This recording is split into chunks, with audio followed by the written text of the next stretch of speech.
Facts revealed, secrets disclosed, Shiaism exposed.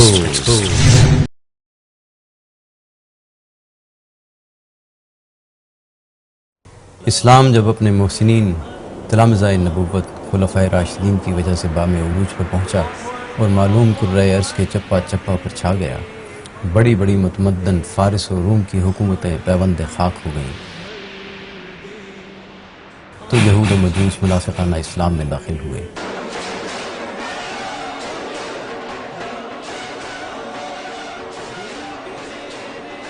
اور حسد و نفاق کی وجہ سے اسلام سے انتقام اٹھایا۔ ان کا سرغنہ ثنا یمن کا عبداللہ بن سبا یہودی عالم تھا، جو صحابہ دشمنی، تعلیم نبوت سے بیزاری، خلفاء و فاتحین اسلام کی کردار کشی اور ملی منافرت پھیلانے میں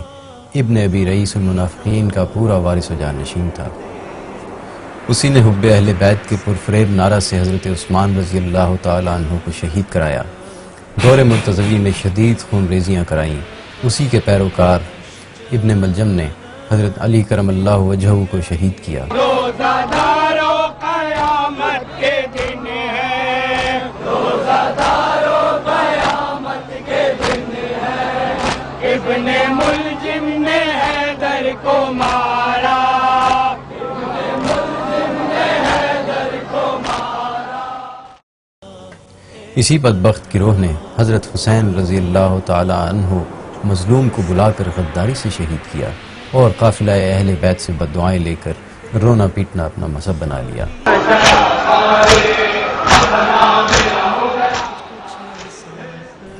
عبداللہ بن سبا اور اس کی پیروکار ذریت کے یہ اسلام سوز مسلم کش کارنامے تاریخ کی سب سے معتبر کتابوں کے علاوہ شیعہ کی علم اسماء الرجال کی کتابوں میں صراحت سے موجود ہیں۔ اس نے اپنی پرتقیہ خفیہ تحریک سے صحابہ و اہل بیت کے قتل کا ہی کام نہ لیا، بلکہ اسلام کے اساسی عقائد پر تیشہ چلایا، حضرت علی رضی اللہ تعالیٰ عنہ کو رب باور کروایا۔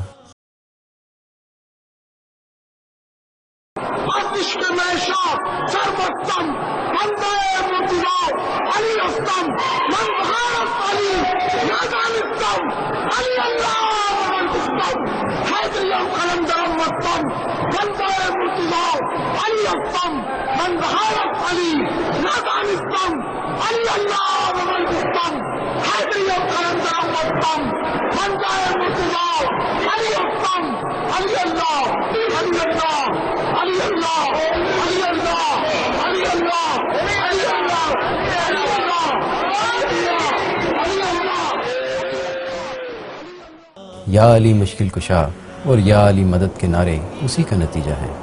امامت کا عقیدہ ایجاد کر کے ختم نبوت کا صفایہ کیا، قرآن میں تحریف اور کمی و بیشی کا نظریہ ایجاد کر کے اسلام کی جڑ کاٹ دی۔ سرمایہ نبوت تمام صحابہ کرام رضی اللہ تعالی عنہما کو معاذ اللہ منافق، غاصب اور بے ایمان کہہ کر پیغمبر صلی اللہ علیہ وسلم کی ناکامی اور اسلام کے جھٹلانے کا برملا اعلان کیا۔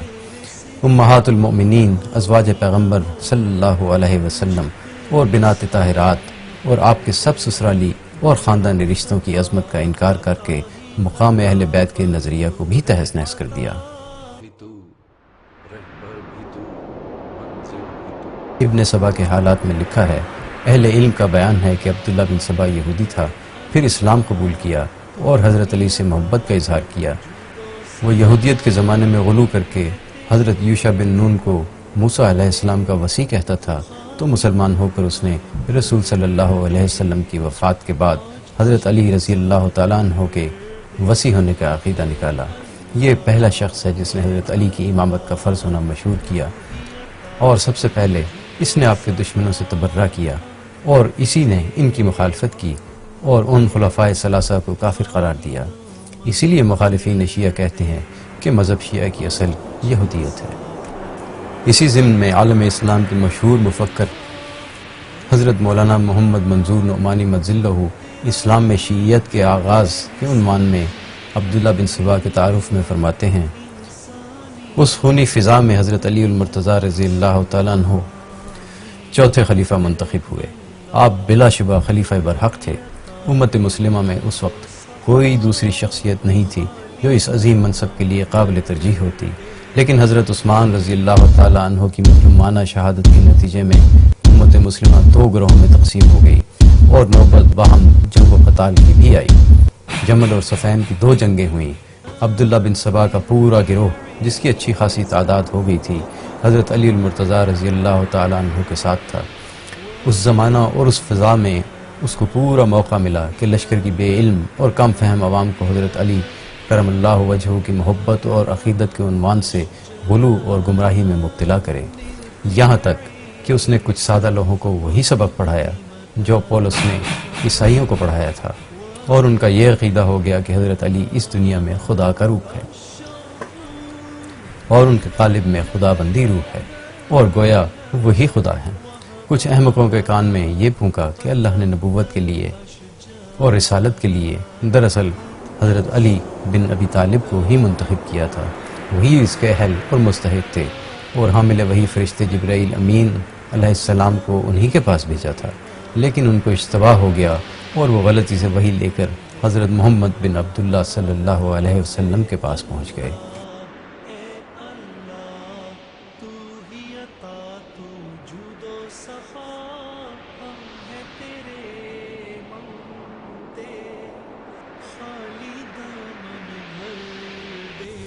مورخین نے یہ بھی بیان کیا ہے کہ جب حضرت علی المرتضیٰ کے علم میں کسی طرح یہ بات آئی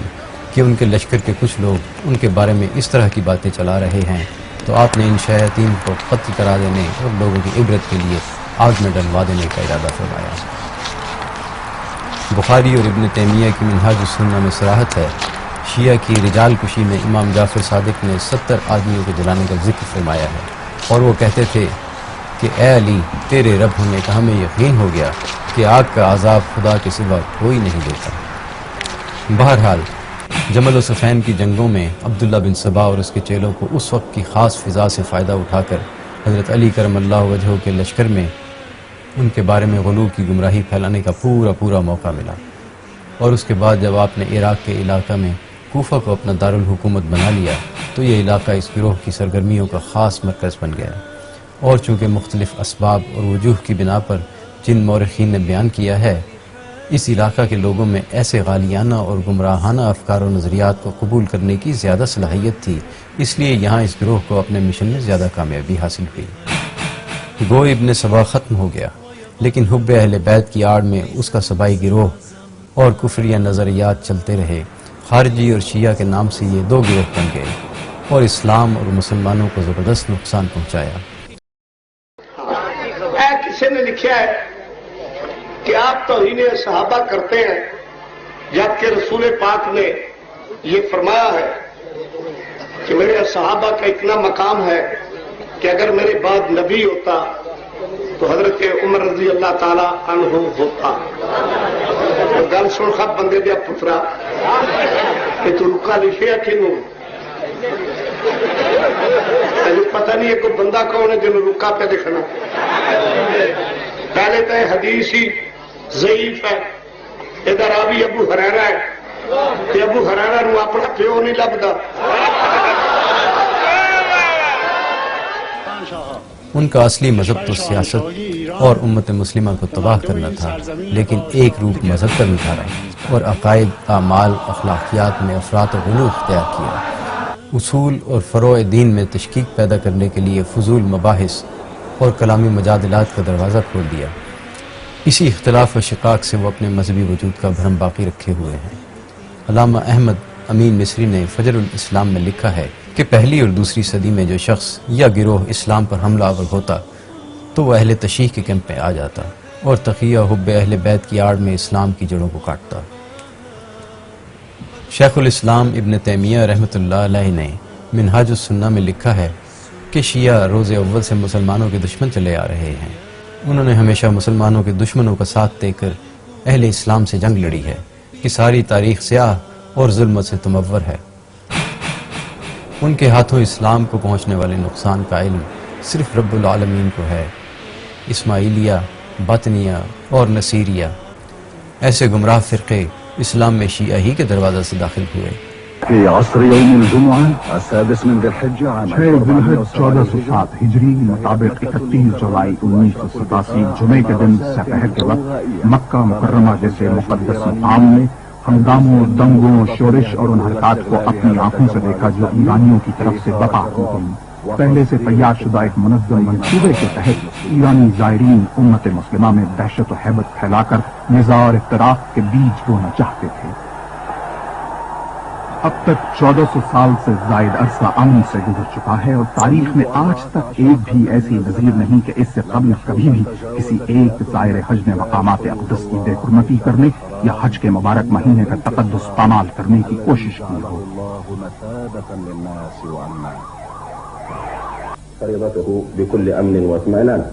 اب درجہ بدرجہ ہم مختصراً آپ کو یہ دکھاتے ہیں کہ کس مقام پر کون سے واقعات پیش آئے۔ ایرانی زائرین حج گروہ در گروہ مکہ مکرمہ کے اپنے رہائشی علاقوں سے برآمد ہونے شروع ہوئے اور 60 سے لے کر 70,000 کی تعداد میں ان ایرانیوں کی رہنمائی ان ایرانی افراد نے شروع کی جنہیں نمائندگان، مددگار اور ریولوشنری گارڈز بھی کہا گیا۔ انہوں نے تہران میں پہلے سے تیار شدہ مکمل منصوبے کو عملی جامہ پہنانا شروع کیا، جس کا منظر ابھی آپ کے سامنے آتا ہے۔ سب سے پہلے ایرانی نمائندگان اور مددگاران نے ایرانی زائرین حج کو اس بات پر اکسایا کہ وہ سیاسی نعرے لگائیں، ساتھ ساتھ تصویریں بھی اٹھا کر چلیں اور ایرانی خواتین و حضرات کو اس بات پر آمادہ کریں کہ وہ یہ سیاسی پرچے تقسیم کریں گے جو ہم آپ کو دکھا رہے ہیں۔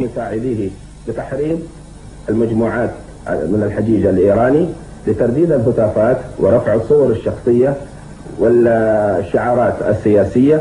بالإضافة إلى استغلال النساء فضلا عن الرجال في توزيع المنشورات. هذه المنشورات كانت تطبق معهم في الأعوام السابقة عندما كانوا يمرون بالمنافذ البرية والجوية. گزشتہ برسوں میں ایرانی زائرین حج کے ساتھ ایسے ماہرین بھی بھیجے جاتے رہے ہیں جو عربی اور دیگر زبانوں پر قدرت رکھتے تھے، مگر اس بار جب یہ لوگ مملکت میں داخل ہوئے تو انہوں نے سیاسی پرچے شائع کیے اور نعرے وضع کیے اس نیت کے ساتھ کہ یہ معصوم ایرانی زائرین کے حوالے کر دیے جائیں اور ان سے کہا جائے کہ وہ انہیں تقسیم کریں، گویا ایسا کرنا ان کے فرائض حج میں شامل ہے۔ وہ طبقہ جسے ایرانی ریولوشنری گارڈ کہا جاتا ہے اس نے ایرانی زائرین کو منظم کیا اور ان کی حرکات و سکنات پر کڑی نگاہ رکھی۔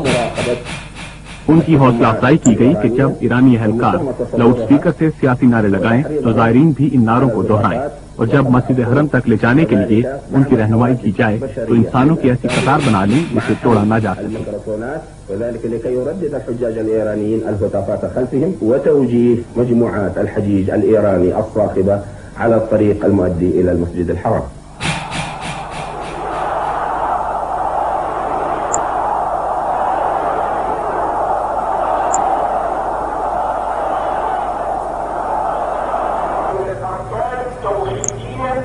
والواجبات السياسية للحج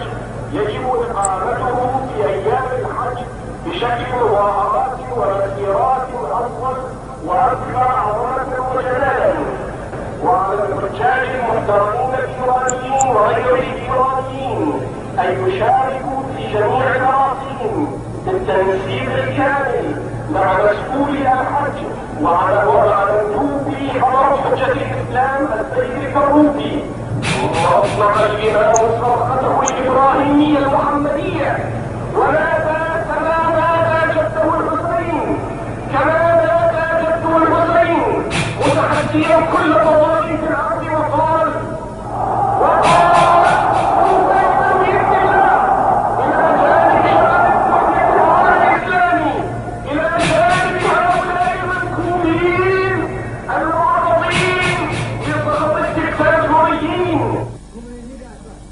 هذه المادة تسمى C4 وهي من المواد اس آتش گیر مادے C4 کو انتہائی دھماکہ خیز اور تہس نہس کر دینے والے مادوں میں شمار کرتے ہیں۔ اس موقع پر اس آتش گیر مادے کو سوٹ کیس کی دوہری سطحوں کے درمیان چھپا کر بھرا گیا تھا۔ آتش گیر مادہ بھرنے کے بعد سوٹ کیس کے 2 پتلے تختوں کو انتہائی چالاکی سے جوڑا گیا اور انہی تختوں سے سفر میں استعمال ہونے والے سوٹ کیس کے پہندے تیار کیے گئے تھے، اور اس کے بعد پہندے میں پہیے لگا کر یہ فریب دینے کی کوشش کی گئی کہ پیندا محض ایک ہی تختے سے بنا ہوا ہے اور کسی کو شبہ ہونا ناممکن تھا۔ مظهر عادي أو طبيعي للحقيبة حتى لا يؤدي ذلك إلى الاشتباه فيها. اسے صرف فوجی یا جنگی مقاصد کے لیے استعمال کیا جاتا ہے. تجارتی پیمانے پر بازاروں یا کسی دکان سے اسے حاصل نہیں کیا جا سکتا، کیونکہ خاص طور سے فوجی کارخانوں میں اسے بنایا جاتا ہے اور صرف فوج ہی اس مادے کو حاصل کر سکتی ہے. اس آتش کی مادے میں ایسی خوفناک قوت ہے کہ اسے چٹانیں توڑنے یا کانیں کھودنے کے لیے استعمال کیا جاتا ہے، یا پھر تخریب کار اپنے توڑ پھوڑ کے مقاصد کے لیے اسے برتتے ہیں. اس کی ایک معمولی سی مثال یہ ہے کہ اگر 1 کلو گرام آتش کی مادہ کسی موٹر کو دھماکے سے اڑانے کے لیے استعمال کیجیے تو نہ صرف کار کے پرخچے اڑ جائیں گے بلکہ ایسا طاقتور دھماکہ ہوگا کہ اس سے 10 مربع میٹر جگہ میں 85% لوگ یا مریں گے یا زخمی ہوں گے. لیکن ان حدود سے آگے بھی لوگ زخمی ہو سکتے ہیں اور تباہی مچ سکتی ہے.